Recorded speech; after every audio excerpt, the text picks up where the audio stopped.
നന്ദട്ട ആഗോള ഭീകരവാദ സൂചികയിൽ പാകിസ്ഥാന് ലോക രാജ്യങ്ങളിൽ 2ാം സ്ഥാനമെന്നാണ് ഏറ്റവും പുതിയ റിപ്പോർട്ട് വന്നിട്ടുള്ളത്. ഈ റിപ്പോർട്ട് പുറത്തുവിട്ടത് സിഡ്നിയിലെ institute for economics and peace എന്ന് പറയുന്ന പ്രമുഖമായിട്ടുള്ള ഒരു ഗവേഷണ സ്ഥാപനമാണ്. ഇത് അങ്ങനെ ഒരു എന്താ പറയുക, ചുമ്മാ ഉള്ള സ്ഥാപനമൊന്നുമല്ല. പ്രധാനപ്പെട്ട ചില റിപ്പോർട്ടുകളൊക്കെ പുറത്തുവിടുന്ന ലോകരാജ്യങ്ങൾ അംഗീകരിക്കപ്പെട്ടുള്ള ഒരു ഗവേഷണ ഏജൻസി തന്നെയാണിത് പുറത്തുവിട്ടത്. അപ്പോൾ ഇതിൽ പറയുന്ന കാര്യം എന്ന് വെച്ചാൽ 2023 ആ വർഷത്തിൽ ടോട്ടൽ പാകിസ്ഥാനിൽ നടന്നിട്ടുള്ള ഭീകരാക്രമണം 517 ഭീകരാക്രമണമാണ് 2023 വരെ നടന്നത്. പക്ഷേ 2024 ഒരു വർഷം മാത്രം അത് 1000 കടന്ന് 1099 ഭീകരാക്രമണത്തിലെത്തി നിൽക്കുന്നു എന്നാണ് പറയുന്നത്. ഇത് കാരണം പാകിസ്ഥാനിലെ ജനങ്ങളുടെ പ്രശ്നം, ജനങ്ങൾക്ക് ജീവിക്കാൻ കഴിയാത്ത അവസ്ഥ, സാമ്പത്തിക അസ്ഥിരത, അവിടുത്തെ സർക്കാരിന് ഇത് തടയാൻ കഴിയുന്നില്ല, സർക്കാർ ഇതിന് കൂട്ടുനിൽക്കുന്നു.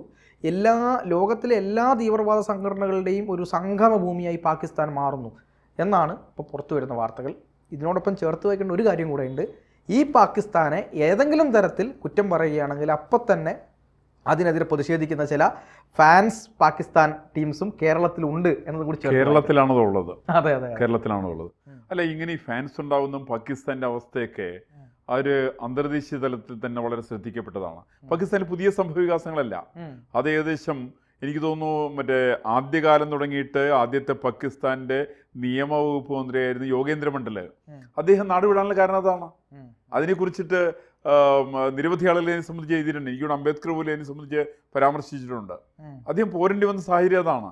അവിടെ പിന്നാക്കക്കാരായിരിക്കുന്ന ഹിന്ദുക്കളായിരിക്കുന്ന ആളുകളെ ജീവിക്കാൻ അക്കാര്യം സമ്മതിച്ചില്ല. ഇവർ മുഴുവൻ അവരെ കൊന്നൊടുക്കുകയായിരുന്നു. ഇവിടുന്ന് ഇന്ത്യയിലല്ല ഞങ്ങൾ ജീവിക്കേണ്ടത്, ഞങ്ങളുടെ സ്ഥലമായിരിക്കുന്ന പാകിസ്ഥാനാണെന്ന് പറഞ്ഞുകൊണ്ട് പോയിട്ടുള്ള ആളാണ് യോഗേന്ദ്രനാഥ് മണ്ഡല്. ഈ മണ്ഡല് തിരിച്ചു വരേണ്ടി വന്നു. കാരണം സംഗതി പറയുമ്പോഴൊക്കെ രസമാണെങ്കിലും അവിടെ പാകിസ്ഥാനിൽ ചെന്നപ്പോൾ കളി മാറിപ്പോയി.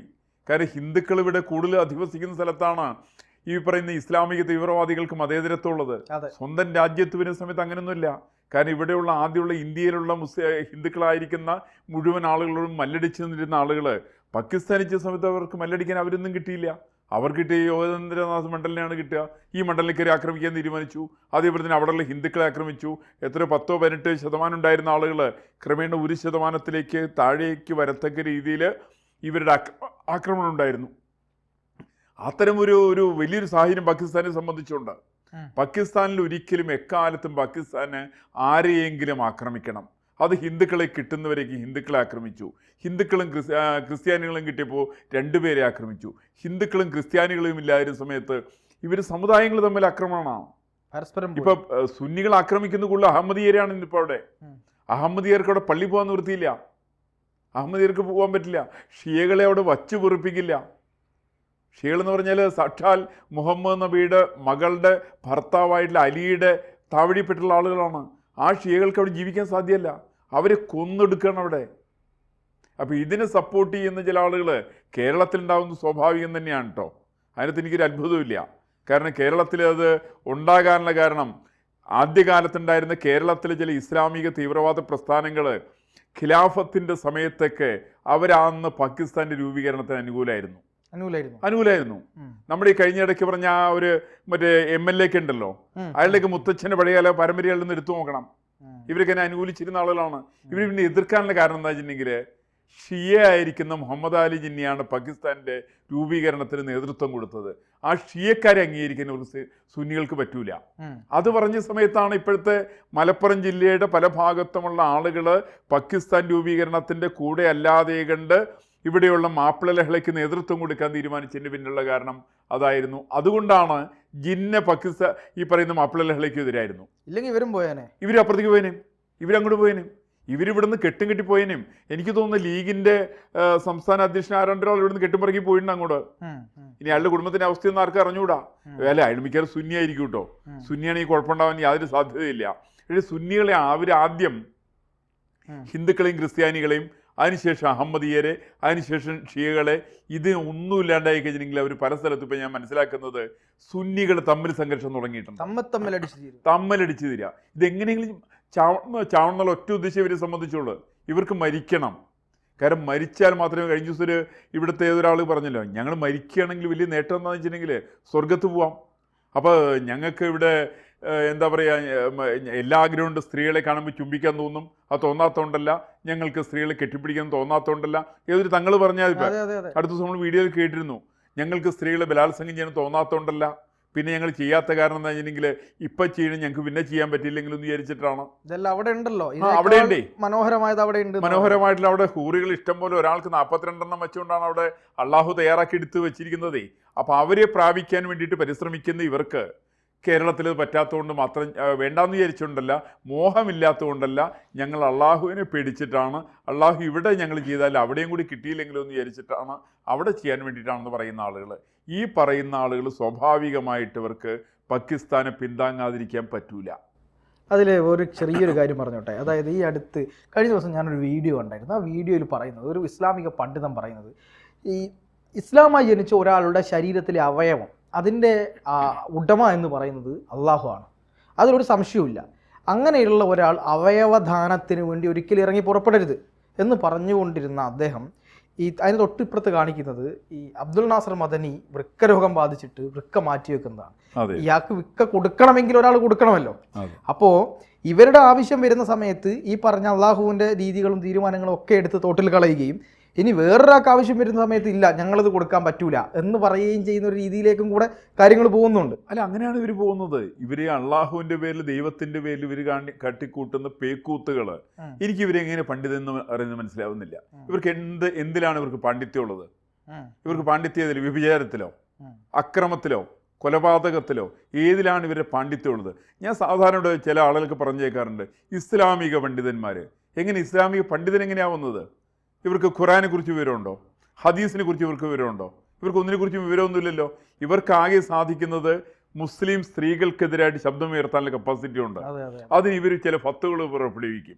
ആ ഫത്വയാണ് ഒരു പണ്ഡിതൻ്റെ അടിസ്ഥാന ഘടകം, അടിസ്ഥാന സ്വഭാവം. അതാണ് ധരിക്കുന്നതിൻ്റെ പേരിലാണ് ഇവർ പണ്ഡിതനാവുക. ഇവർക്ക് സത്യത്തിൽ ഒരു വിഷയത്തിലും പാണ്ഡിത്യമില്ല. ഇവരെവിടെ പോയിട്ട് ഇവർ പഠിച്ചിട്ടുള്ളത്? ഏത് കലാലയത്തിലാണ് ഇവർക്ക് ബിരുദമുള്ളത്? ഇവർക്ക് എവിടെ നിന്നാണ് ഇവർക്ക് ഡോക്ടറേറ്റ് ഉള്ളത്? ഇവരെവിടെന്നെങ്കിലും ഇവർ പഠിച്ചിട്ടുണ്ടോ?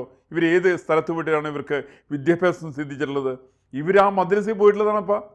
മദ്രസയിൽ പോയിട്ട് 5 നേരം നിസ്കരിക്കുക ഒരു മനുഷ്യന് സാധിക്കുന്ന സാധനമാണത്. കാലത്ത് തുടങ്ങിയ വൈകുന്നേരം വരെ 5 നേരം നിസ്കരിക്കുന്ന ആൾ പിന്നെ എങ്ങനെയാണ് പണിയെടുക്കാൻ വേണ്ടി സാധിക്കുക? ശരിയാണ്, പണിയെടുക്കാൻ സാധിക്കില്ലല്ലോ. ഇത് പണിയെടുക്കലോ അല്ലെങ്കിൽ ഇവർ നിസ്കാരമോ അല്ല നടക്കുന്നത്, തീവ്രവാദ പ്രവർത്തനം തന്നെയാണ്. അപ്പോൾ ആ തരത്തിൽപ്പെട്ട തീവ്രവാദ പ്രവർത്തനങ്ങൾ നടത്താനുള്ള വളക്കൂറുള്ള മണ്ണ് പാകിസ്ഥാനാണെന്ന് ഇവർ ചിലർ ധരിക്കുന്നുണ്ട്. പാകിസ്ഥാൻ തന്നെ ആയിരിക്കാം ചിലപ്പോൾ. പാകിസ്ഥാൻ ആകാൻ ഒരുപാട് സാധ്യതയുണ്ട്. കാരണം അവിടെ പോലീസില്ല, പട്ടാളമില്ല, നേരവഴിക്ക് കാര്യങ്ങൾ ചോദിക്കാൻ ആരുമില്ല. അതുകൊണ്ടാണല്ലോ നൊയമ്പിൻ്റെ കാലത്ത് പോലും സാധാരണ മുസ്ലിങ്ങളുടെ പള്ളിയിലേക്ക് പോകാൻ നിർത്തിയില്ല. ആ പള്ളിയിൽ ബോംബ് സ്ഫോടനമാണ്. നേരത്തെ പറഞ്ഞില്ല, 1099 പേരാണ് സ്ഫോടനങ്ങളാണ്, ഭീകര സംഭവങ്ങളാണ് ഈ 2024 അത് ഏകദേശം ഇരട്ടിയാണ് അതിന് മുന്നത്തെ വർഷത്തേക്കാളും. ഈ മട്ട് കണ്ടിട്ട് ഈ 2025 വരുന്ന സമയത്ത് അതിൻ്റെ ഇരട്ടിയാകാൻ സാധ്യതയുണ്ട്. കാരണം മുസ്ലിങ്ങളെ കൊലപ്പെടുത്തേണ്ടതാണെന്നും മുസ്ലിങ്ങൾ മരിക്കേണ്ടതാണെന്നുള്ള സങ്കല്പം ഉണ്ടാക്കി വച്ചിരിക്കുന്നത് മുസ്ലിം പണ്ഡിതന്മാരാണ്. ഇവർക്കാണ് ഇതിനകത്ത് ഉത്തരവാദിത്വം. ഇവരുടെ ഉത്തരവാദിത്വമുള്ളതിൻ്റെ പേരിലാണ് കേരളത്തിൽ ചില ആളുകൾ ഇതിനെ പിന്താങ്ങിക്കൊണ്ടിരിക്കുന്നത്. ഇതിൻ്റെ ഒറ്റ കാരണം കൊണ്ടാണ്. അവരുടെ മോഹം പാകിസ്ഥാനെ പോലെ തന്നെ കേരളത്തിലാക്കണം എന്നുള്ളവരാണ്. ഏതായാലും അത് നടക്കൂല. കാരണം കേരളത്തിൽ മറ്റ് പല മതവിഭാഗങ്ങളും സംഘടിതരാണ്, അവർ ശക്തരാണ്.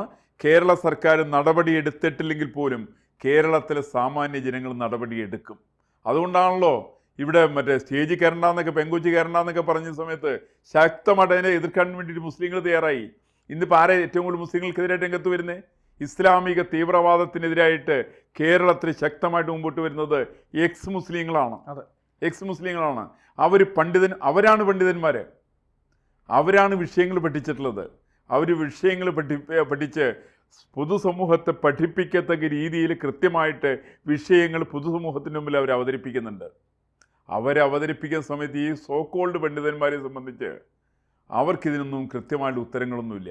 അവരാകെ പറയുന്നു ഇതൊക്കെ അള്ളാഹുവിൻ്റെയാണ്, എല്ലാ അവയവവും അള്ളാഹുവിൻ്റെയാണ്. ഇത് എന്തൊക്കെ തോന്നിയ സേരി പറഞ്ഞേ? എങ്ങനെ അള്ളാഹുവിൻ്റെ എങ്ങനെയാവുക?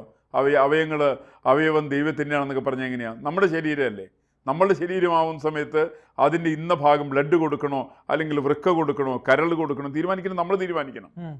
നമ്മൾ തീരുമാനിക്കുമ്പോഴേ നമ്മുടെ സഹജീവികൾക്ക് അതിന് പ്രയോജനം ഉണ്ടാവുള്ളൂ. ഇപ്പോൾ ഒരാൾ പറയാണ്, മരിക്കുന്ന ഒരാൾ പറയാണ്, ഞാൻ മരിച്ചിട്ടുണ്ടെങ്കിൽ എൻ്റെ അപ്പൻ്റെ, എൻ്റെ ബാപ്പയുടെ, എൻ്റെ അച്ഛൻ്റെ കണ്ണ് കൊടുക്കാൻ പറ്റൂല, കാരണം ദൈവത്തിൻ്റെയാണ് അള്ളാഹുവിൻ്റെ ആണെന്നൊക്കെ പറഞ്ഞാലോ, ആ കണ്ണ് കൊടുത്താൽ ആർക്കെങ്കിലും കാഴ്ചശക്തി തിരിച്ചു കിട്ടും. അത് കൊടുക്കേണ്ടത് അനിവാര്യമാണ്. ഇത് ഇവർ പറയുന്നത് ഈശ്വര നിന്ദയാണ്. സത്യത്തിൽ ഈശ്വര നിഷേധമാണ് ഇവരുടേത്. ഈ പറയുന്ന സോക്കോൾഡ് പണ്ഡിതന്മാർ, എനിക്ക് ഉറപ്പിച്ച് പറയാൻ പറ്റും, ഇവർ അള്ളാഹുവിൻ്റെ വിരുദ്ധരാണ്. അള്ളാഹു ദൈവമാണെങ്കിൽ ഇവർ ദൈവനിഷേധികളാണ്. ഇവർ ദൈവയിച്ഛ നടപ്പിലാക്കുന്നവരാണ്. ഇവർ ജനങ്ങളുടെ ശത്രുക്കളാണ്. ഒരു കാരണവശാലും അത്തരം ശത്രുക്കളെ ഇന്ത്യയിൽ വച്ചുപറിപ്പിക്കാൻ പാടില്ല. ഏതാണെങ്കിലും പാകിസ്ഥാനിൽ ഇത്തരമുള്ള ആളുകൾക്കെതിരായിട്ടുള്ള അതിശക്തമായ നീക്കങ്ങളുണ്ടെന്നാണ് ഞാനിപ്പോൾ മനസ്സിലാക്കുന്നത്. തീർച്ചയായിട്ടും.